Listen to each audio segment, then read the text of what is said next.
So the story of the day is President Trump the other day had a speech in front of United Nations at the United Nations General Assembly, and it might have been one of my favorites, if not my favorite President Trump speech thus far. I want to tell a quick story before I get into it, because I know a lot of people will be like, Anomaly, what do you mean? I hated it, this, that.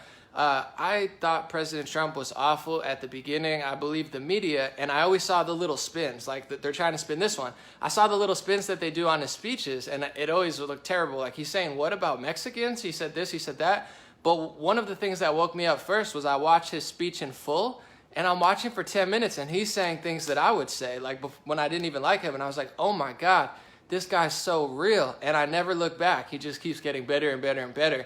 So the UN speech, if you watch the little clips that the media portrays, we're going to talk about that in a little bit, they're going to take the weirdest part and spin it way out of proportion to make sure that you never see the actual speech. And some people might see the full speech and dislike it, but at least don't just believe someone else's opinion. Try to make your own perspective. Anyway, this is a great speech because the UN, if anybody doesn't know, is the United Nations. And according to a lot of people I follow, people liked them for a while after World War II. It was meant to keep the world in order, make the world a peaceful and better place, and put pressure on bad countries, unite good countries, and really get everyone moving along peacefully on this crazy planet Earth. So the United Nations, I believe, started with good intentions, possibly, who knows, at the beginning. But, you know, I can't really say about the history of it, and I understand a lot of people think it's great. But with my personal perspective and millions of others, and President Trump's, the UN has gotten quite nefarious, and instead of assisting countries, in my perspective and Trump's perspective and many others, it's actually doing the opposite of creating peace. It's actually tanking Western civilization. It's tanking Europe, trying to tank Poland, trying to forcefully tank Germany, the UK, Sweden, United States, and force everybody to make mistakes. And then they pressure countries when they don't want to make mistakes. I'm all for helping people, but it takes intelligent help. A good metaphor for that would be, if you want to let one person live in your house, that's great, but if you let 2, 5, 10, 20, to the point where you can't even live peacefully by yourself, then you're not really helping the homeless if you let people overrun your house.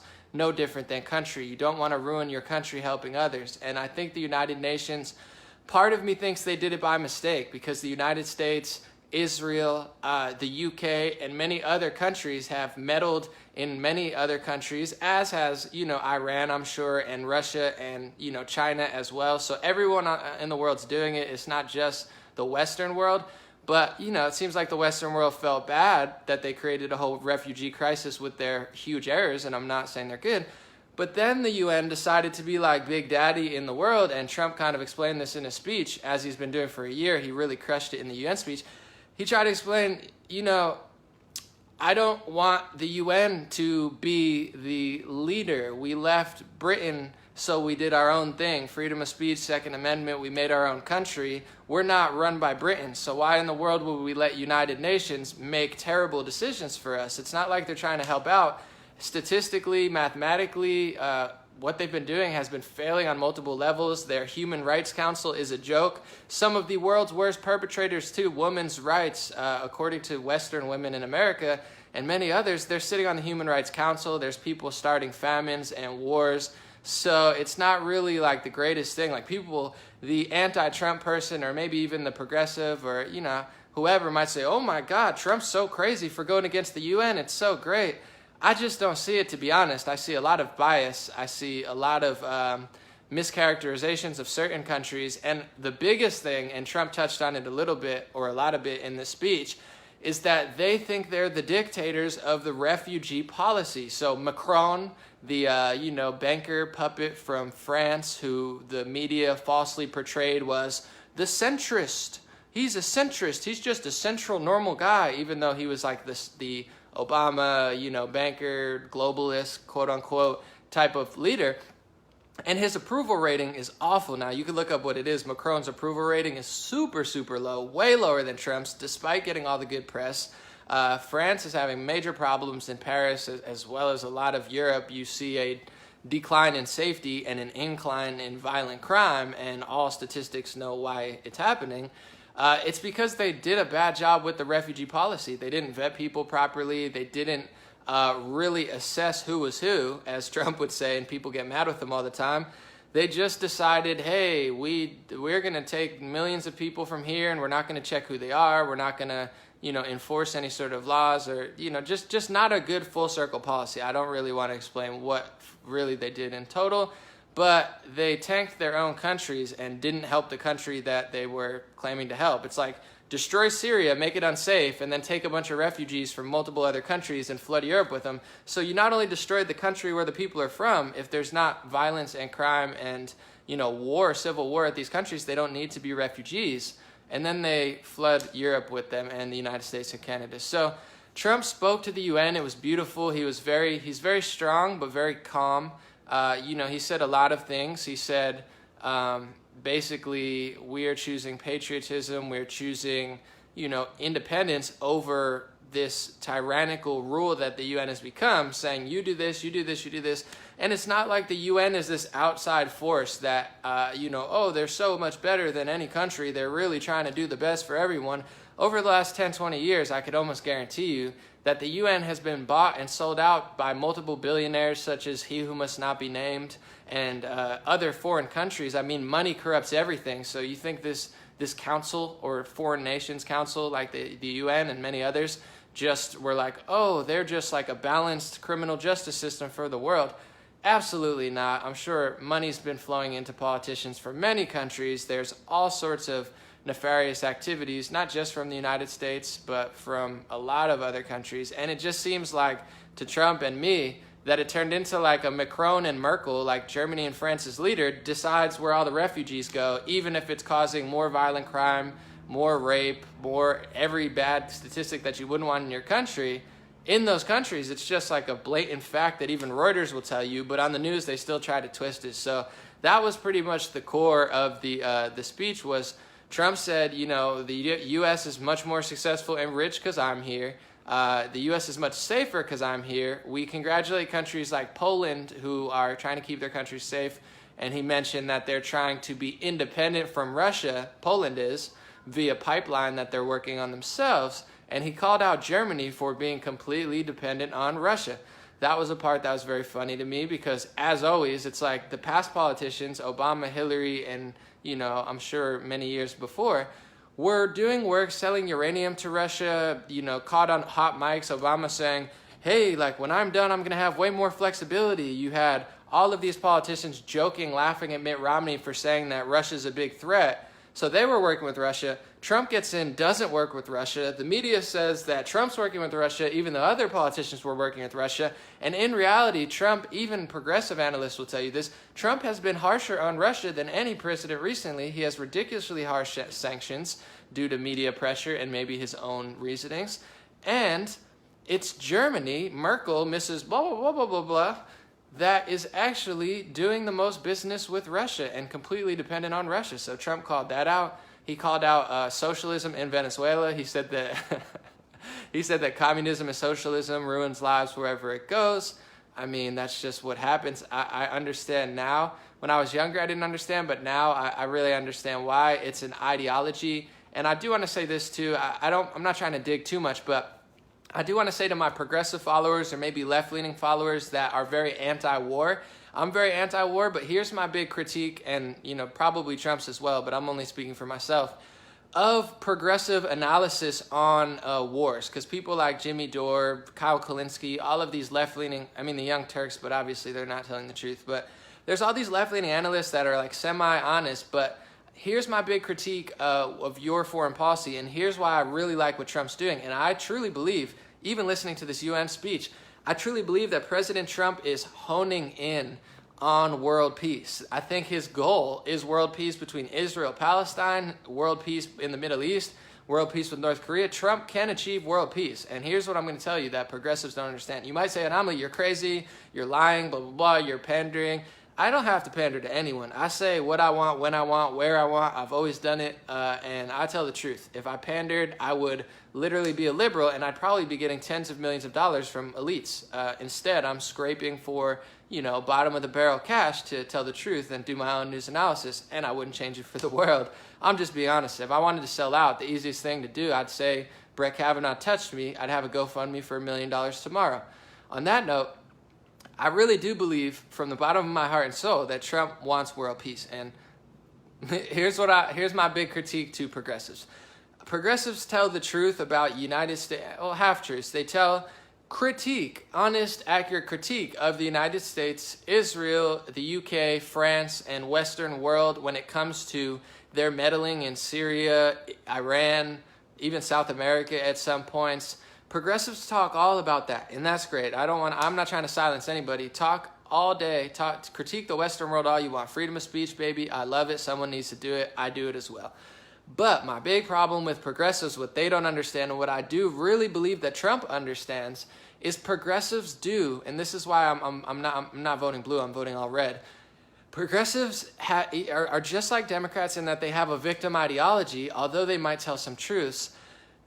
In their mind, there's certain countries, there's certain religions, there's certain ethnicities, there's certain genders that are 100% the permanent victims no matter what they do, no matter what mistakes they make, no matter what the truth is. So that's the way progressives analyze the world, and I don't agree with it, where they're totally critical of the Western world, Israel, United States, and I think they should be. But they're 0% critical of Iran, they're 0% critical of Islam, they're 0% critical of even Russia. A lot of them are even more pro-Russia than I am. A lot of them actually work for Russia. A lot of progressives like Lee Camp works for Russia television. And I'm not saying he's a Russian, I'm just saying he literally works with Russia. So a lot of them are more pro-Russia than I am. So my critique is that it's a chess game, and I think President Trump understands this. Progressives just want world peace now, socialism now, everybody poor, rich now. You know, like I get it. It sounds good, but there's a real step to get there. That's why socialism and communism never works, because it's run by leftists who have a victim ideology. So when they take from the successful, they give to the less fortunate. They realize that there's some less fortunate people who are less fortunate because of their own actions. And if you penalize ambitious people and you incentivize lazy and low-level people, it doesn't lift up society, it always tanks society. I mean, that's just what happens. So on a global scale, I think that progressives, Jimmy Dore, Lee Camp, Kyle Kalinske, Young Turks, all of them, while I'm sure they're great people, they're like a PR team for Iran. They think Iran is perfect. They think there's no way. I'm totally anti-war in Syria. I think President Trump did a great job in defeating ISIS and leaving them alone for the most part. He sent a few missiles, but here's the difference between me and progressives. Progressives say, oh my goodness, President Trump attacked Syria. He shot missiles at a place. Oh my God, he's so terrible. He's the worst person. I say, maybe. I'm like, maybe he is. Maybe he did the wrong thing. Maybe John Bolton's terrible. He's misleading him.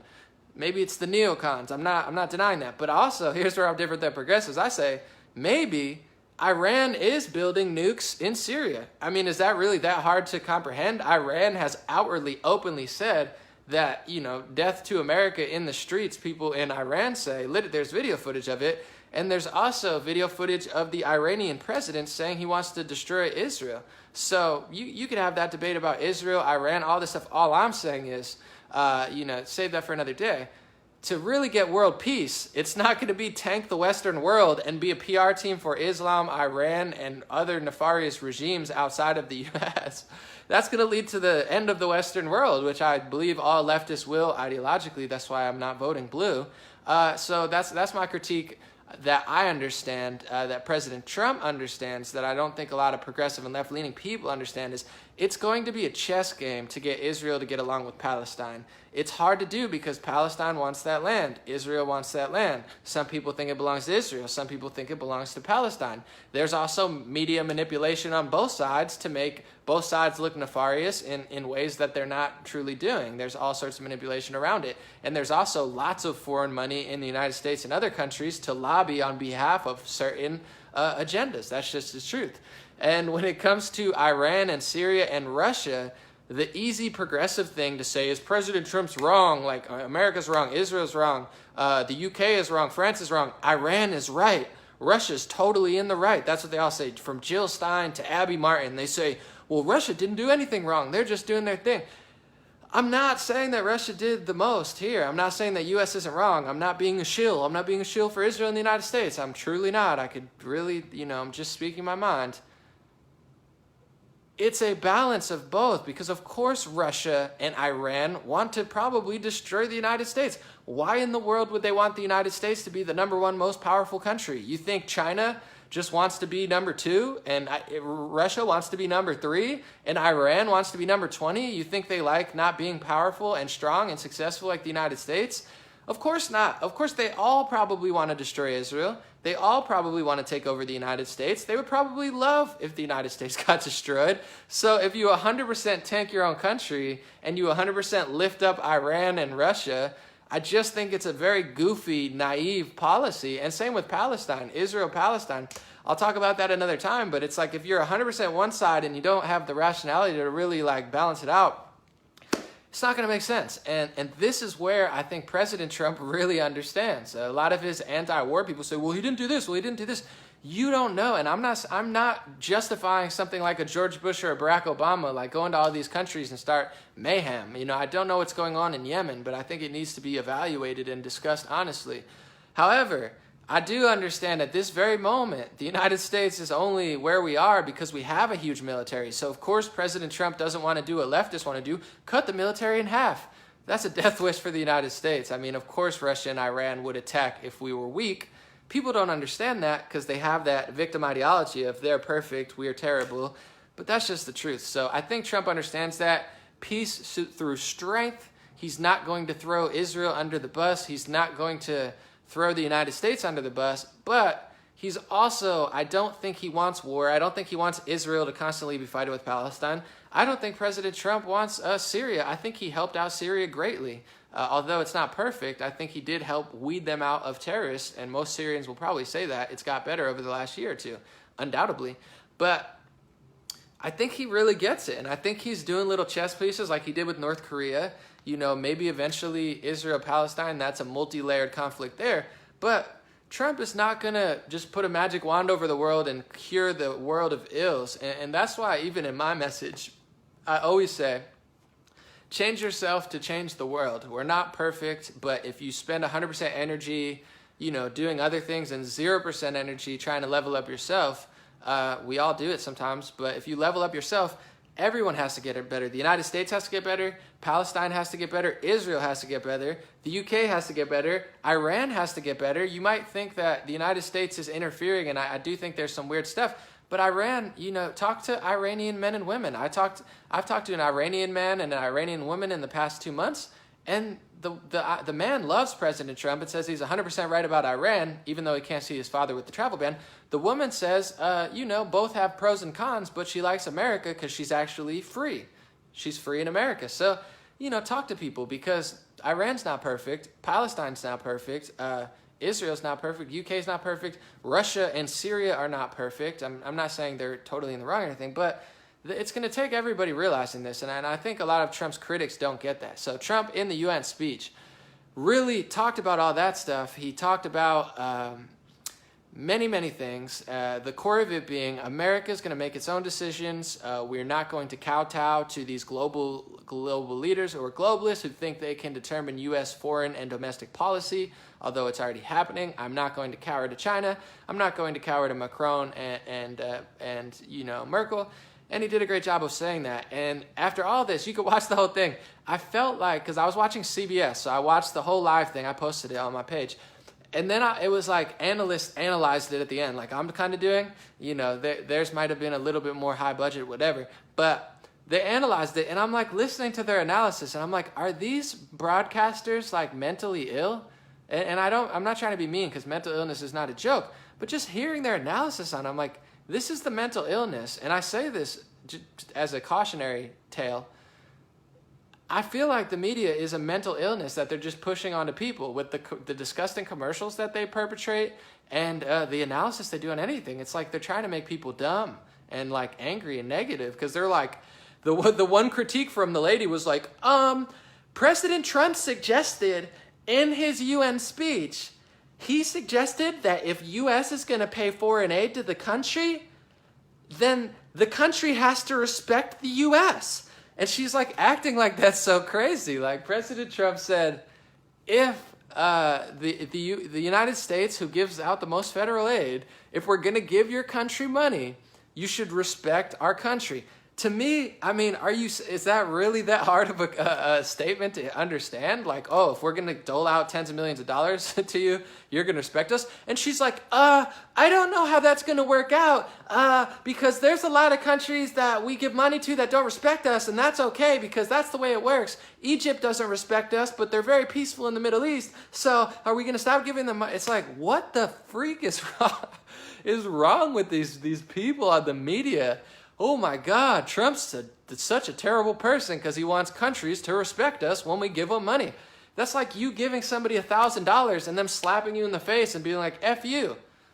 Why would you give that person money? Of course you want the basic respect, just like your kids. You don't give your kids money so they could poo-poo you. You give your kids money because they love and respect. I mean, it's just Looney Tunes listening to these Looney Tunes, for lack of a better loony term.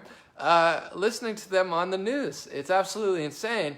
And then I find out that the big scoop that all my friends that I know are smart and just don't like Trump, they always fall for every little silly media trick, and I wish they wouldn't. And it goes both ways. It goes conservatives too. Everyone has their bias and gets it fall in very easily when it fits their narrative. But the big scoop was the UN laughed at Trump.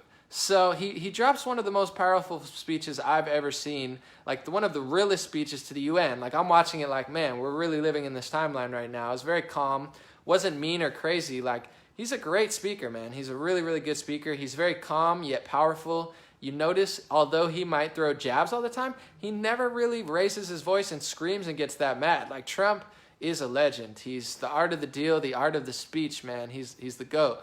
But you know, the big media scoop was that the UN laughed at him.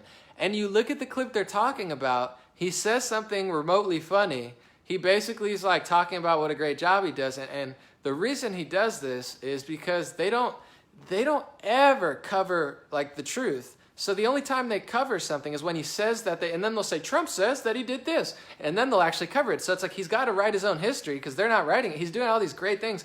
Black, Asian, Latino unemployment is at an all-time low. He's like, dude, this is a fact. And they're like, so he says something and then he's like, he like stops for a second and he's like, America is true. And then everyone starts laughing and he laughs and he says, you know, I didn't expect you to laugh there. So it was like a funny moment. I mean, if you're like, Trump's the kind of guy, they hate on it because they're not Trump. All of these, well, I don't know why he'd want people to respect us when we give him money. It's like, you're not Trump, okay? That's why you went to journalism school. No disrespect. I did too, except I failed. And you got a job on the news. That's great. You're making probably $100K a year. Congrats. But like, you're not Donald Trump. Sorry. So you hating on him. He's a great speaker, and a great speaker has fun with it. He jokes with the audience. He's engaging. He laughs at himself. It was a very, very funny it was like a very chill moment that everyone laughed. It wasn't like a ha, ha, ha, ha. It was funny, and then he made a self-deprecating joke, and then everybody laughed at it. I mean, it was just like basic public speaking 101, which Trump does a really good job at it. He's got great social cues. He knows how to eye the room. I noticed when he did that one speech to the Democrats and Republicans, his eye contact, he'd look at the Republicans when he said something that he knew they'd like, and he looked at the Democrats when he was trying to get their attention and get them on board. Trump has genius level speaking skills and genius level Twitter skills. I'm a digital marketer. I was for 8 years. I worked at high level agencies. Not that I'm that great, but I'm just saying, like, anybody that says Trump's not great at Twitter is a liar. He's absolutely fantastic at social media, especially for being 72. Somebody get this guy a medal. He's better than a lot of CEOs. But that's not the big scoop of the UN thing. There's a lot going on. You could have your perspective and opinions about what Trump said and did, but the scoop is not. It's not. I don't care how many people say it. I don't care if the New York Times, the Washington Post, Huffington Post, Democracy Now, blah, blah, blah, blah, blah, blah, or whatever. Not Democracy Now. I was thinking of like, whatever, Occupy Democrats, whatever. The big scoop is not that people laughed for 5 seconds during an hour-long speech. The scoop is President Trump spoke to the globalists, spoke to the UN and said, I'm not playing by your rules. Not in a mean way, just in a way of like, I'm not playing. And here's another, just to laugh more. Here's another thing one of the newscasters says. I don't know who it was because I just had my computer playing on loop, different silly analysis. I'll be nice. Analysis is plural, excuse me, I'm sorry. But this lady says, Trump is suggesting not playing along to the UN's rules and like trying to get what's better for the US. And she's like, it might not be better for other countries, but it will be better than the US. Like, she's all mad, and she's admitting, or he's admitting, I don't remember. They were admitting it's great for the US, but it's not going to be good for certain countries, for certain poor countries. No offense, but the point, he's the president of the United States. Yes, he's trying to help the world, but if you're tanking your own country to try to help out other countries, you're not doing your country any service. That's the worst thing you could do. Imagine being the president of Germany or France or the UK and thinking in your little twisted mind, it's so great if I make my country more dangerous and terrible to try to help other countries. Then go move to that country and be the CEO of that country or the president of that country. It's like being the CEO of Nutella and then trying to make more money for Nestle. It's like, that's not your job. Your job is not to make their stocks bigger.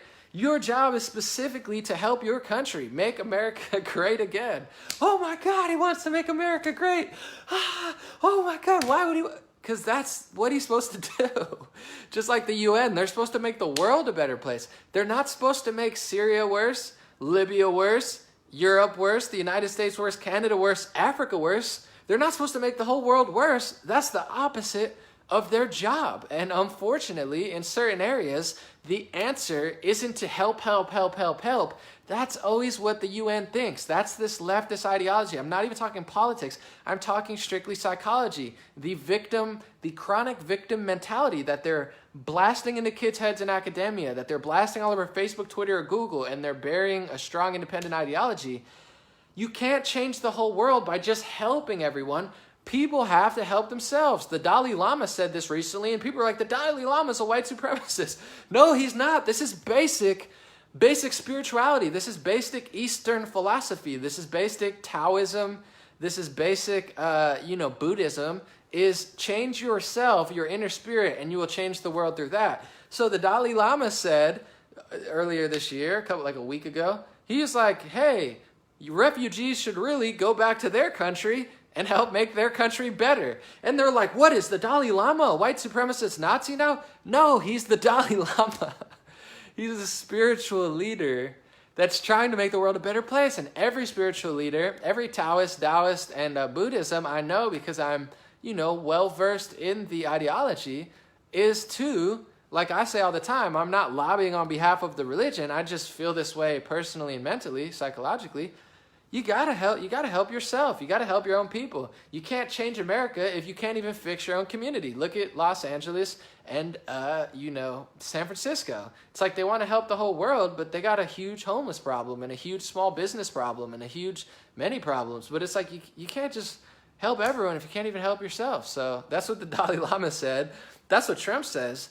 That's what I say, because that's the truth. You're not going to be able to fix Africa by taking all the refugees to the United States. And a lot of scholars and psychologists would argue, and I wouldn't necessarily agree or disagree, that you don't make these countries better by taking the best people, like Trump and everyone else wants to say, let's take the best people from Nigeria, let's take the best people from Germany to any part of South America, Mexico.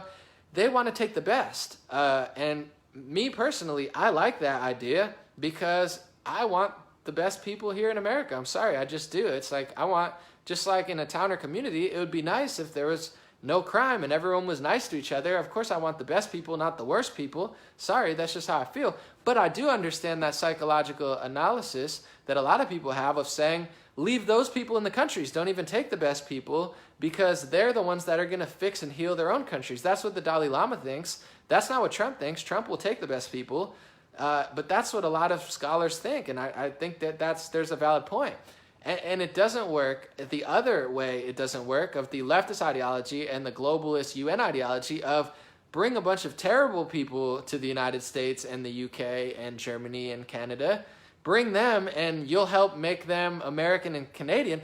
That's not true either, because there's so much horror in the world, unfortunately, that you can't take a country of, say, 7 million people or 6 million people, add 300,000 people that maybe, from 50 to 100,000 might be bad, or I'm not even saying bad, but maybe unable to really adapt, and maybe so, ideologically torn from where they're from that they're going to bring down this country. That's just the reality.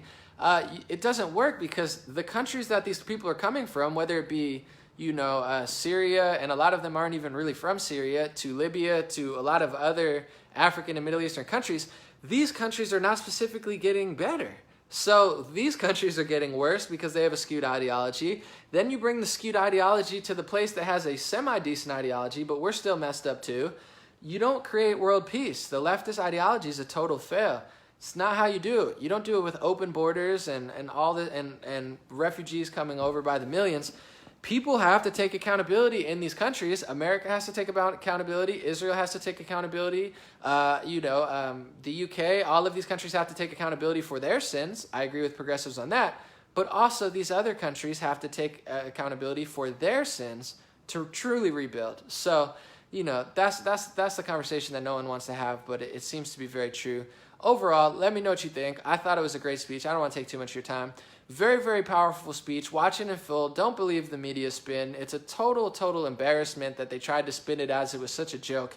It wasn't a joke. They were laughing because Trump is a very likable, funny person, and he knows how to milk a room, so to speak, but not really milk, because then I say milk, and they'll probably try to accuse somebody of milking somebody in 10 years, so I don't want to get my words twisted. But overall, really powerful speech. Talked about ending globalism, talked about standing up for America, standing up for the world, and I truly believe, from the bottom of my heart and soul, you don't have to, I do believe that Trump is on a path of world peace. But what Trump needs is not more haters and more sideline critics. What Trump needs is more people who will create solutions, clean the air, clean the water, change somebody's mind, make them a better person, make them a self-accountable person, spread good vibes in any way you can in your community or throughout the world, because to heal the world, it's not going to be President Trump, it's not going to be Macron, it's not going to be Angela Merkel, it's not going to be whatever the lady's name is from UK, Theresa May. It's going to be millions of people, billions of people stepping up and being the solution that the world desperately needs, because these politicians and these corporations thrive not because they're so terrible and evil. They thrive because people allow them to. They thrive because we buy into it, and they thrive because largely we make the same exact mistakes that they make on micro scales, and human nature is inevitably flawed. And we're not evolving as quick as we should evolve because no one has self-accountability. And we're going backwards because the media and the tech companies are so foolish and obnoxious. So that's it for today. Thank you so much. God bless you. God bless your family. God bless America. And God bless the entire world that United Nations wants to control. It's a beautiful day. Good luck to everyone in the world. Let me know where you're at if you're from another country. And always shoot me your perspective in the comment section. We love to hear from everybody of every ethnicity, country, religion, origin. And I'm sorry, I'm just going to be honest. I can't speak for everyone, because even though there's a lot of great people that watch me, most people are very good. A lot of people don't comment. There are a lot of low energy crabs, even on the conservative side. So I apologize in advance if you do say something and you constantly get attacked. That's not what I promote. I try to keep that out as much as possible. If somebody disagrees with me or makes a valid argument, I do not want you to attack them. I don't want you to yell at them and scream at them and try to defend me. I don't like that. I actually can't stand that. Please just have a conversation with them. Please be nice to them and allow dissenting thought, opposing religions if they're willing to come to the table and talk, opposing ideologies, opposing countries and all that. I want this to be a place where people can really have a conversation and dare to think differently than me, as opposed to everybody ganging up on the person that doesn't agree with me. I don't like that. So if people do that to you, I'm sorry. But to everyone else, thank you so much. You make this a special place. I'll be back tomorrow and the next day with some more rare analysis. Thank you.